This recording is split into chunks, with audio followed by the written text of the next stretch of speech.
আসসালামু আলাইকুম, welcome to my channel. এই ভিডিওতে আমরা শিখব কিভাবে DWG ফাইলকে পিডিএফে রূপান্তর করা যায়। পিডিএফে রূপান্তর করার জন্য প্লটে যেতে হবে। প্লটে অপশনে যাওয়ার জন্য PLOT লিখে এন্টার।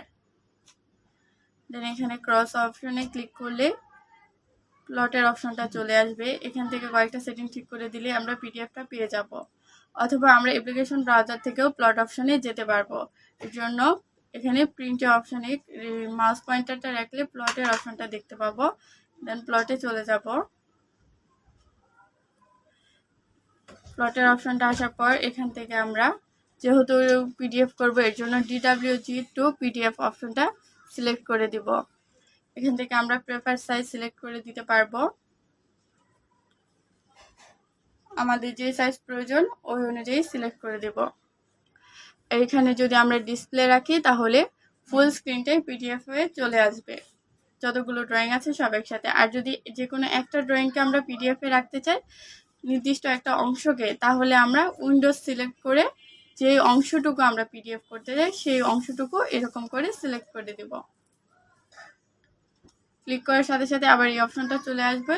দেন এখানে আমরা যদি নন বা ACAT রাখি তাহলে কালার প্রিন্ট হবে, বা আর যদি কালার প্রিন্ট না চাই, হোয়াইট সাদা কালো চাই, তাহলে মনোক্রম দিয়ে দেব।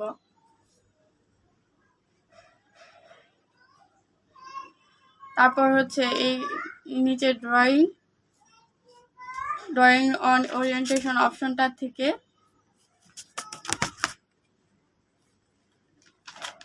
আমরা সিলেক্ট করে দিতে পারবো আমরা ড্রয়িংটা ভার্টিক্যাল চাই নাকি হরিজন্টাল চাই। যদি ভার্টিক্যাল রাখতে চাই তাহলে আমাদেরকে পোর্ট্রেট দিতে হবে, আর যদি হরিজন্টাল চাই তাহলে আমরা ল্যান্ডস্কেপ দিব।